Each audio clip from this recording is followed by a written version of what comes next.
您再接着给念念，有悬赏没有啊？有啊。怎么，你认识这位卢大师？认得呀，上次他去演出，小汽车半道坏了，我还拉过他呢。见面呀，肯定能认出来。那祝你好运气，争取拿到这丰厚的赏金。谢谢啊。小燕，你帮我。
许姑娘，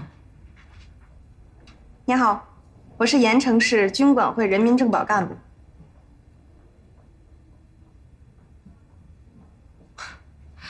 我以为只有演员会演戏，没想到你们个个都能演啊！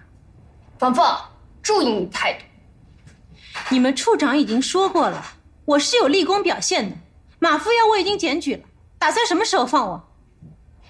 不放你是因为你丈夫卢永华的事情还没有调查清楚，所以我们希望你能够好好想一想，卢永华平时有没有什么不正常的地方？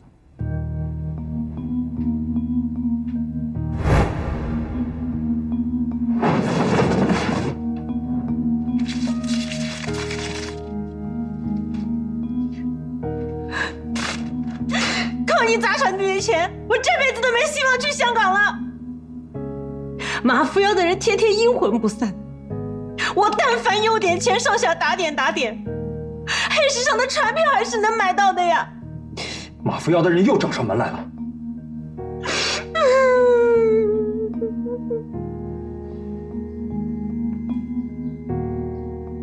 怎么一晚上没回来啊？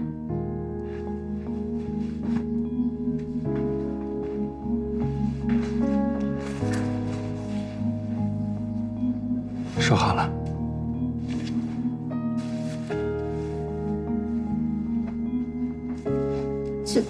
怎么这么多啊？卢兄，我目前手头能调动的贷款就只有这些，不过这些应该够你们夫妇打点港英当局办理入境的。其实平时我也不怎么在意他的。为什么呀？我当初嫁给他，是因为他对我蛮痴情的。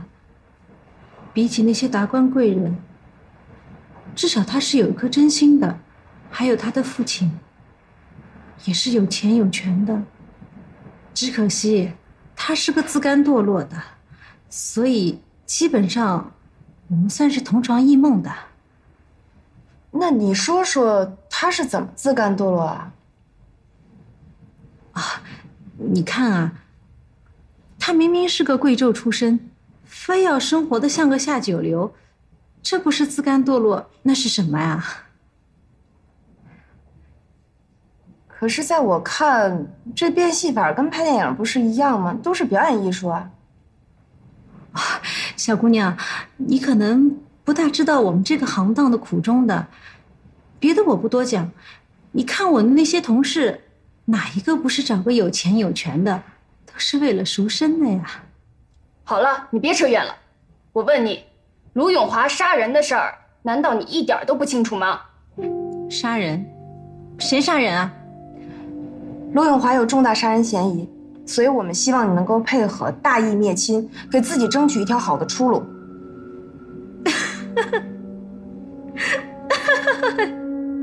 哎呦，你简直像讲了一个笑话。哎呀，我那个男人啊，他就是个窝囊废啊！窝囊废哪里敢杀人了？搞错了，你们肯定是搞错了。那，以你对卢永华的了解，你觉得他现在会藏在哪儿？藏身啊！夫妻本是同林鸟，大难临头是要各自飞的。罗永华这个时候肯定是跑掉了。王女士，我有义务提醒你，罗永华犯的是重大杀人罪，包庇他会有严重的后果。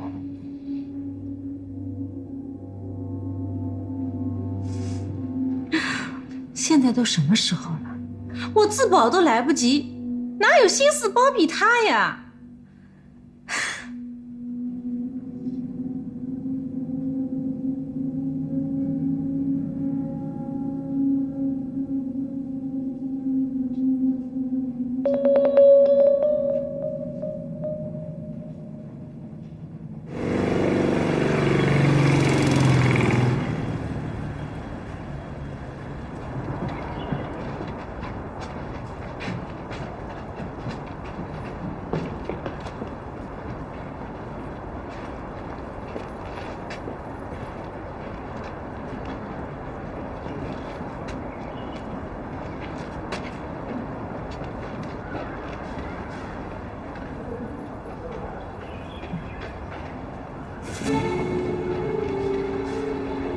走啊。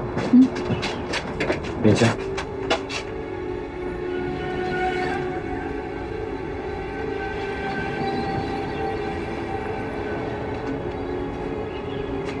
马上拿去化验。是。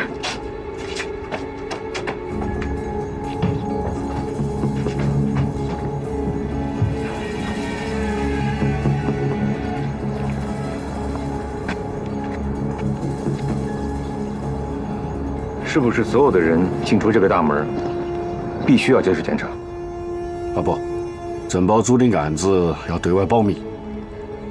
有时候关押的犯人呢也是非常敏感的，所以他们专门有一个后门可以通往他们的专用号房，不必经过其他门岗。是这扇门吗？啊，这扇门早已封死了。如果现在想要进出后门的话，必须绕过围墙。好，带我去。啊，走。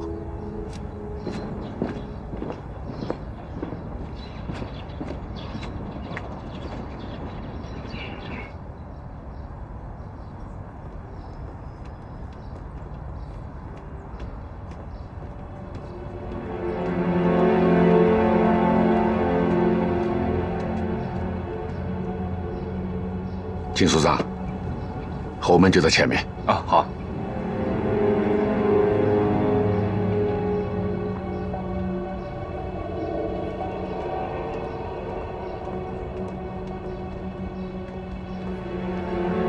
这扇门平时只有政保组的人可以出入，钥匙在孙组长那儿。哎，咋没锁啊？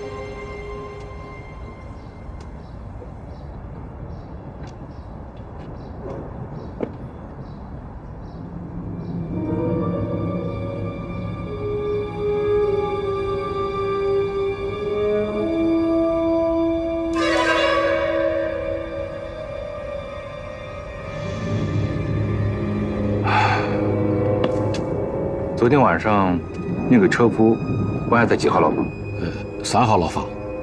你们是什么时候知道这个消息的？本来不知道，后来你来提犯人，发现犯人跑了，这个时候我们才知道3号牢房出事了。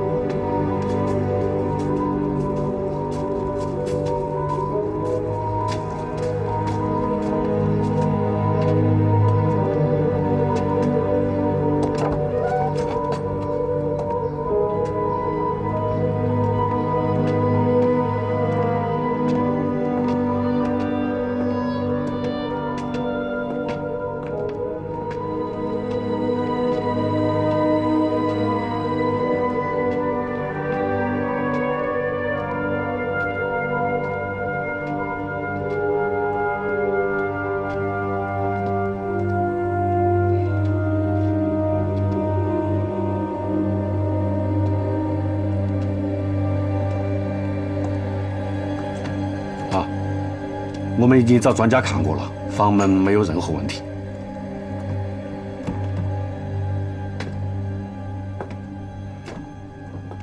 哎，秦组长，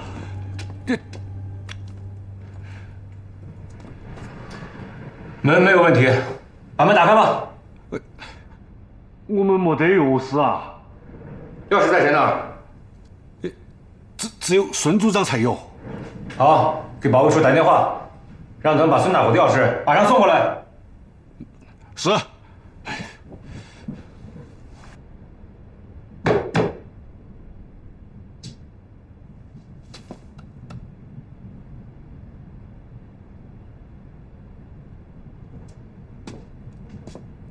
我们搜查了卢永华平时常去的所有地方，都没发现他的踪迹，应该是已经逃离盐城了。房凤也是这么说的，而且据我们观察，他不像是在说谎。孙大虎那边有什么线索？他还是一口咬定不知道那个车夫是怎么失踪的。钥匙呢？钥匙我也查过，一共只有2把，一把在大虎的身上，另外一把在郑保组保险柜里。保险柜里那把备用钥匙还在，而且保险柜并没有任何被破坏的痕迹。那保险柜的密码除了他还有谁知道？没有，只有他一个人知道。那孙大虎随身携带的钥匙有没有可能被别人偷配过或者失去过控制？我也问过他，他说他知道这个钥匙的重要性，所以就算是睡觉他也挂在身上，不可能有人偷配。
处长，组长，你也检查气窗了？我们已经检查过了，没有任何被破坏的痕迹。而且这么小的窗户，就算是把钢条全部拿走，成年人也钻不出去啊。是啊，墙壁、地板、天花板都没有任何问题，这完全是一个密封的空间。走吧。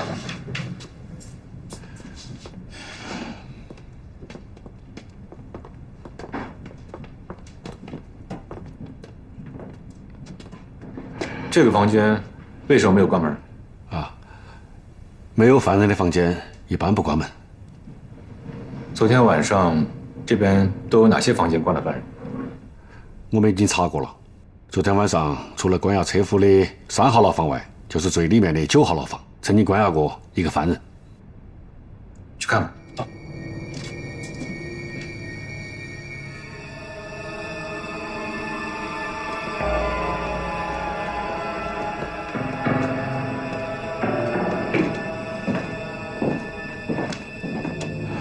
人呢？我已经问过政保处了，是昨天晚上这个犯人已经过甄别，嫌疑排除了，所以他们就给放了。谁放的？这个我就不知道了。那个车夫是在哪儿接受的审问？在审讯室。去看看。好，跟我来。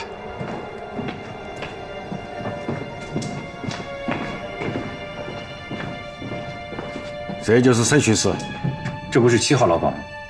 就是7号牢房改装的。好。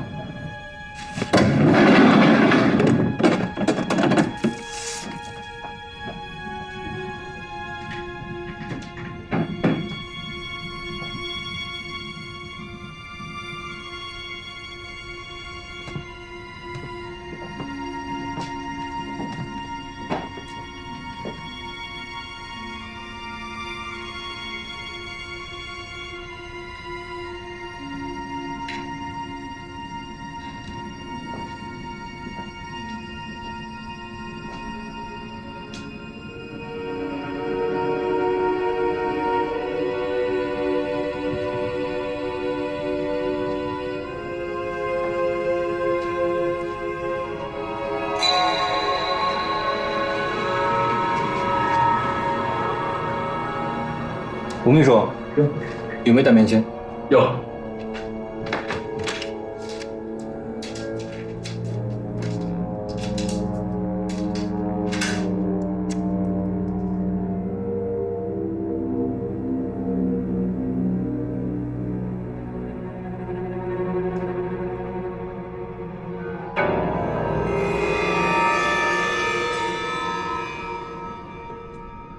马上拿去化验。是。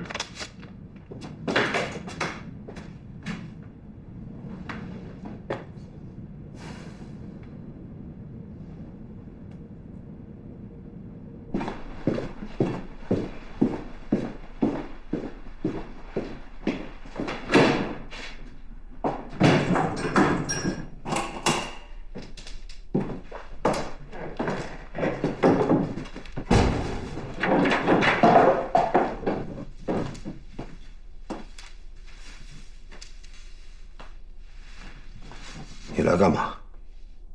想的怎么样了？想了一晚上，脑袋都想破了。我就是想不明白，他到底是怎么逃出去的？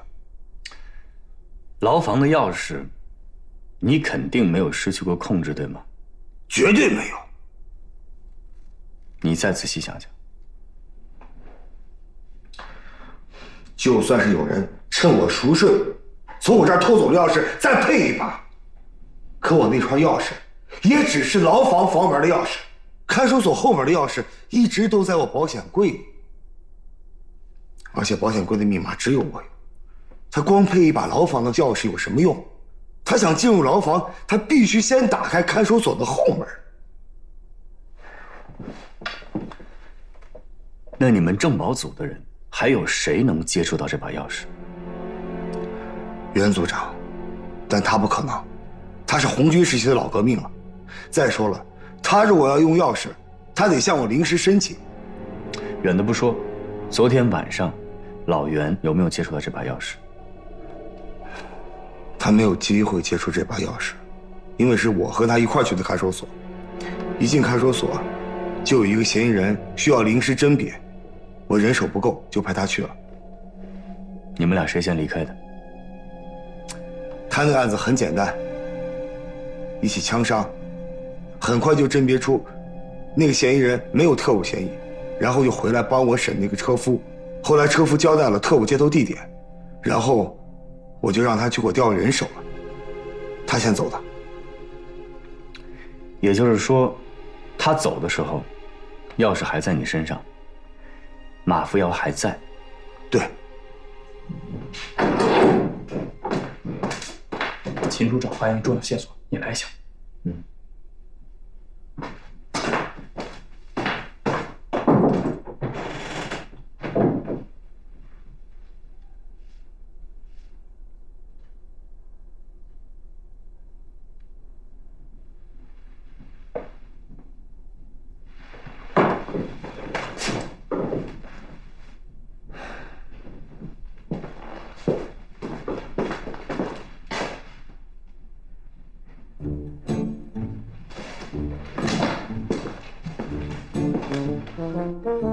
孙大虎，人要是你放的，现在承认还来得及。滚蛋！现在知道不被信任的感觉了吧？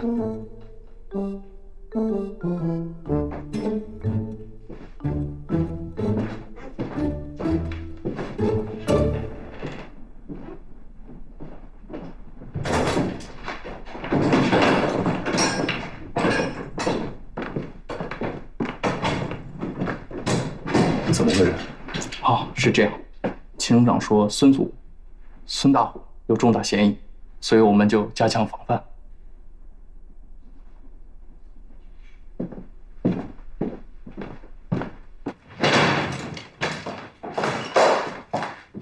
秦组长，人都到齐了。哦，开会吧。是。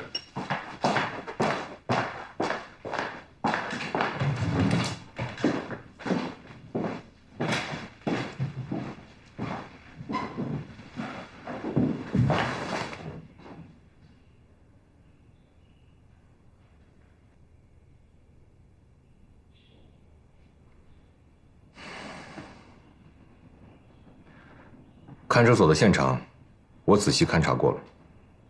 按照我的推论，马扶摇已经死了。啊？而且杀死马扶摇的是孙大虎。这不可能，这绝对不可能。不会的。你是怎么推断出这个结果的？我也不希望情况是这样的，但是前段时间，党内民主公开会上就有同志曾经提出过，孙大虎在审讯的过程当中，经常出现情绪过于激动、肢体动作过于激烈的行为。那是以前，后来经过同志们的几次批评以后，孙组长改变了很多。最近一段时间的审讯，他并没有过激的行为。再说了，审讯当天我就在现场，我们一直以为那个车夫就是受特务蒙蔽的群众，孙组长对他是客客气气的，怎么可能动粗呢？那好，那你说说案发当晚的情况。那个漂亮娘们那个把包给了俺也没敢打开看呢。这谁知道这里边是没过来钱呢？这他给你的。哎，你们俩非亲非故，他凭什么把袋子给你啊？是不是你抢的？你看，老总，俺跟你说实话啊，有个人雇了俺，让俺找这个娘们拿这个包，俺就去了，他就给了。谁雇的你？是个瘸子，叫啥俺不知道，出手倒是挺大方了，说包取回来之后他给俺上钱。让你把东西送到哪儿去？那个郊外那个化工厂。什么时候？就今天晚上。今天晚上？哎。老岳，你马上给组里打电话，让他们派人去化工厂。好。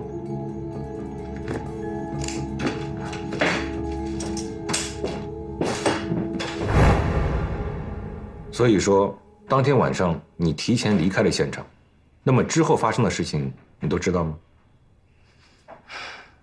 不知道，但是我已经说过了，当时我们一直认为那个车夫是受特务蒙蔽的群众，根本就不知道他是马扶摇。所以我相信孙组长绝对不会对他动粗的。但是也存在另外一种可能，在你走以后，孙大虎通过审讯发现这个车夫就是马扶摇，或者说他发现这个车夫有特务的嫌疑。那么接下来的结果，有可能是这样的：你是不是特务？是不是马扶摇？教官，恁说啥嘞？啥马扶摇？俺是汉民，不是回民的。吓我！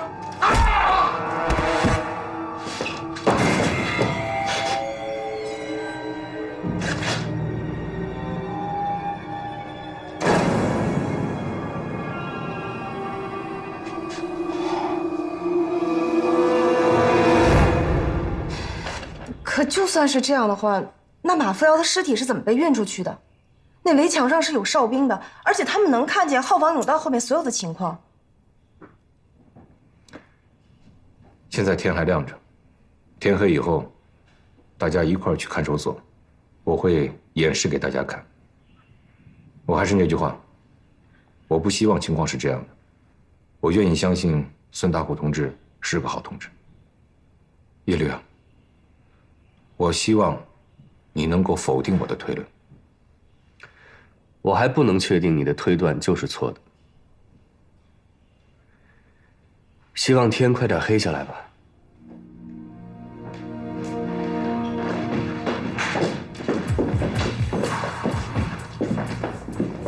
我假设，当时孙大虎失手打倒了马扶摇，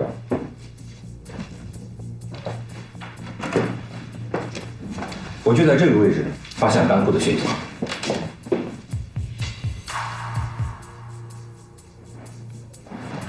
经过化验，这是人血。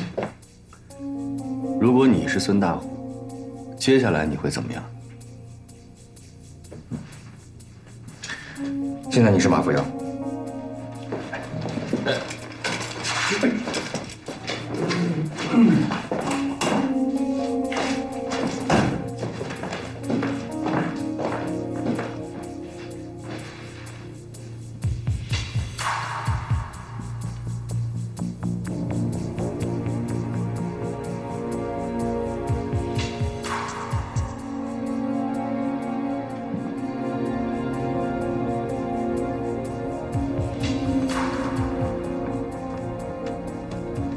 好，我现在假装把你放进去了啊，坐进去。是。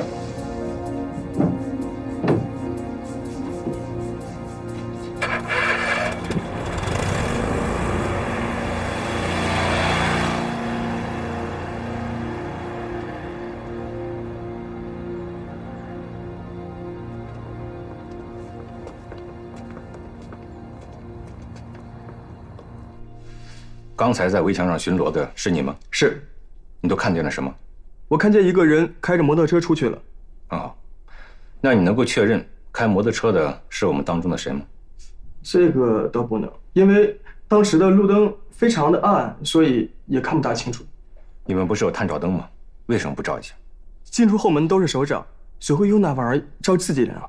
所以后门探照灯几乎没用过。好，你下去吧。是。处长的意思是说，大虎在审讯过程中失手闹出了人命，为了掩饰错误，又偷偷把尸体运出去了。是啊，摩托车上的血迹和审讯室地板上的血迹经过化验，都是人血，而且都是 B 型。我明白处长的意思。处长是说孙大虎失手杀人抛尸不是孤证，在线索的链条上又有摩托车车里的血迹，有这两个证据，一试推论出孙大虎失手杀人抛尸的结论。叶律啊，我的这番推断，你觉不觉得有问题？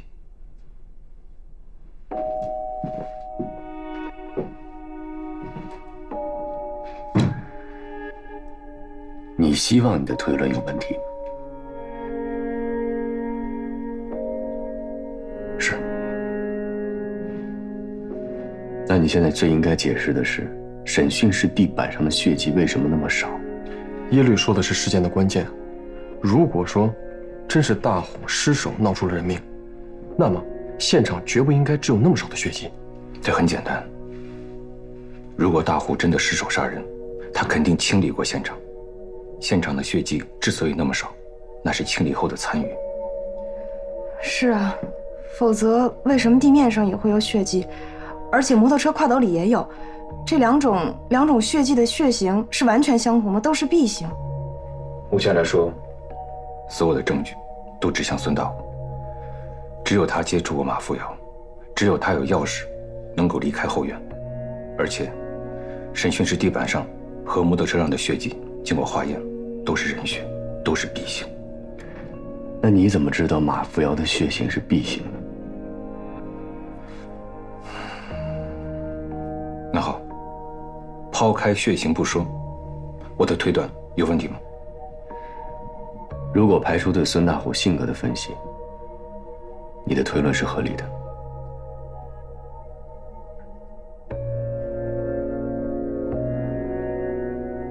各位同志，在没有确认马扶摇的血型之前，在孙大虎没有承认一切之前，我们现在所说的只是推论。所以我希望各位能够严格保守秘密，不要把今天的谈话对外扩散。老袁，你再仔细想一想，那天你们审问车夫的时候，还有什么细节吗？那天我们审问车夫的时候，一开始孙组长是非常的严肃而且认真的。审案子嘛，都是这样。在审讯过程中，当他知道那个车夫就是受特务蒙蔽的群众以后，他的态度有了明显的转变。那个车夫说想抽根烟，孙组长二话不说就让我给了他一根。叶律，孙组长绝对不会对那个车夫动粗的，你一定要查出真相。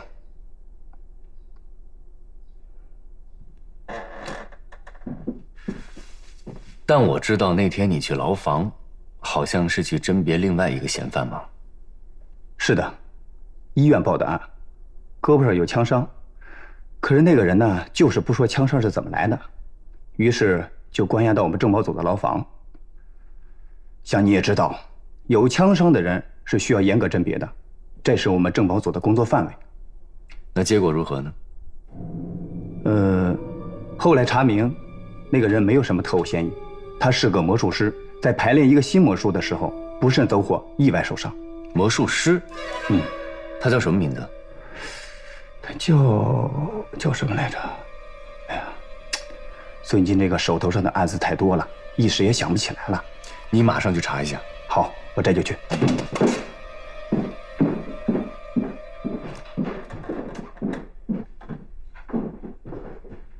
你找我？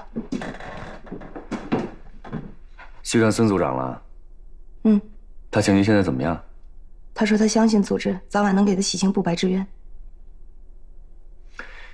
你去房凤那儿一趟，侧面的了解一下马扶摇最近的情况。嗯。等等，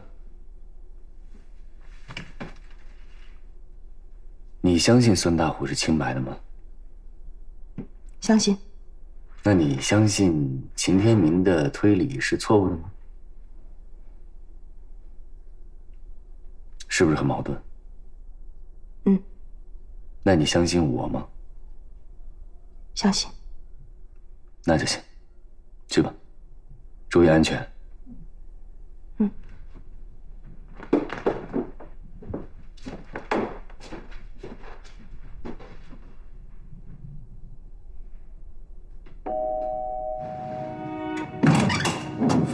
谢谢。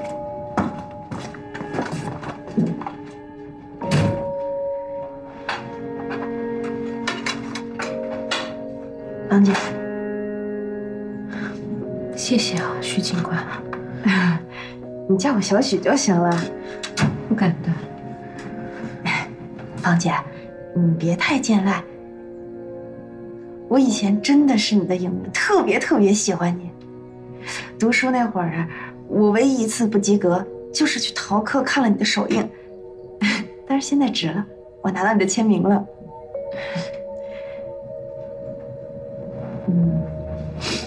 芳姐。你别太着急了，我不是说了吗？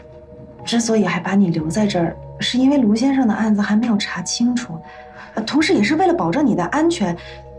毕竟他手上有好几条人命呢。许姑娘，你们肯定是弄错了。我那个男人他就是个窝囊废啊！杀人这种事情啊，马扶摇能干出来的，永华不敢的，肯定是弄错了。好，我相信你，我相信你。啊，你先别着急。咱们不聊这个了。你先擦擦眼泪。你看啊，我虽然是军委会的人，但是我对花边新闻也特别感兴趣。解放前我看了很多画报，那上面说有很多有权有势的人追求你，你为什么都拒绝了呀？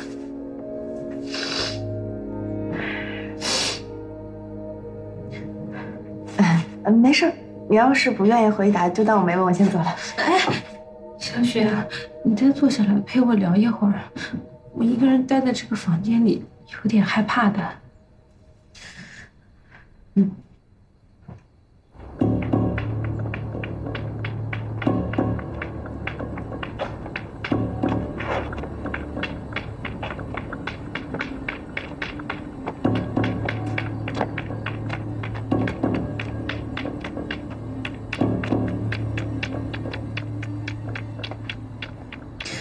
其实啊，他们那些人要什么，我心里头很清楚的。今天看你是个有名望的演员，他们就周旋在你身边。其实啊，他们是想抬高自己的身价。他们的世界里啊，都是金钱，都是权力。他们觉得，他们和演员在一起啊，他们自己就是有故事的人了。可是我要生活的，我不能一直活在他们的想象世界里啊。妹妹，我叫你妹妹，你不介意吧？没有，我不介意，不介意。你说。你谈恋爱了没有啊？没有。那你大概还不知道爱情是什么。这个爱情啊，刚开始的时候呢，是喜欢，两个人在一起呀，做什么都好，做什么都觉得开心。可是那仅仅是喜欢，不能叫爱的。那什么叫爱呀？失去，失去，就是看这两个人啊，能为彼此失去什么。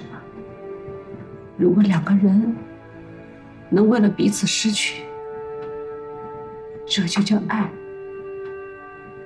就不仅仅是喜欢了。那，你遇到这样的人了吗？我就遇到了这样一个卢永华。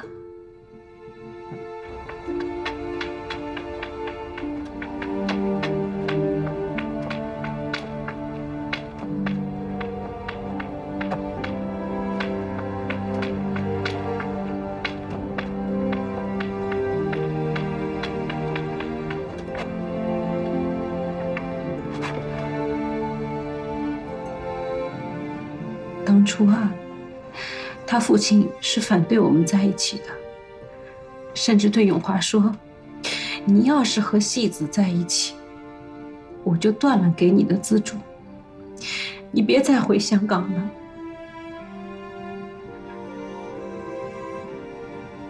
你知道永华选择什么吗？选择和我在一起。放弃了他在香港无忧无虑的生活，他不再是公子哥了。你说他是不是傻呀？他是疯掉了。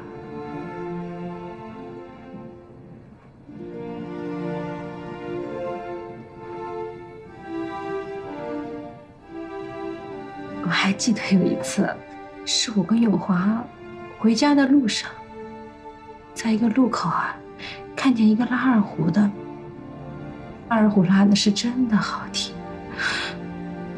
于是第二天，我就对永华说：“永华，你再陪我去听一次拉二胡吧。”可是我们到了那个路口之后啊，那个拉二胡都不在了。我觉得好可惜啊，我就随口说了一句：“好想再听听他拉的二泉映月。”永华当真了，他练了2个月。之后有一次，我还是在那个路口看见一个拉二胡的，只是这次的二泉映月拉得不如之前的好了。是卢先生办的。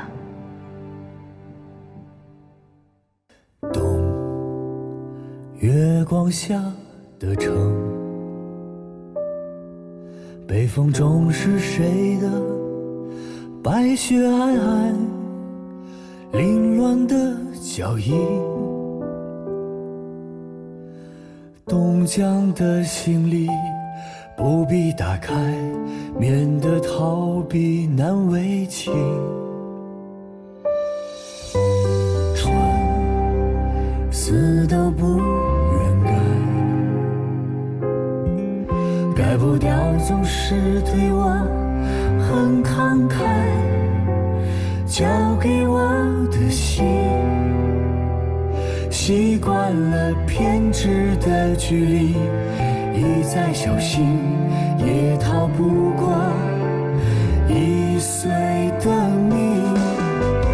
在哪里等着你来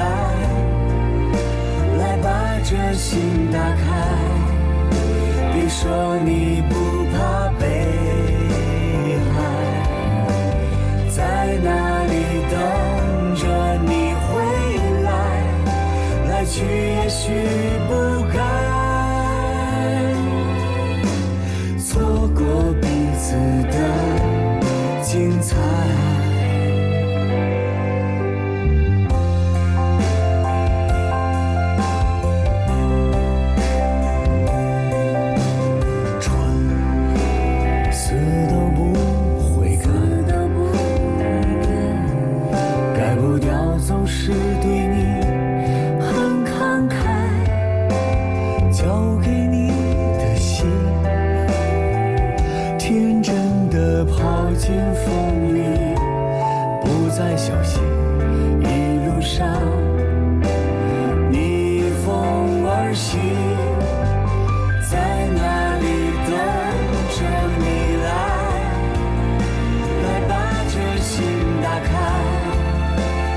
说你不愿被爱，在哪里等着你回来？来去也许不该，错过彼此的精彩，在哪里等着你来？来把这心打开，别说你不愿被爱，在哪里等着你回来？来去也许不该，错过彼此的精彩。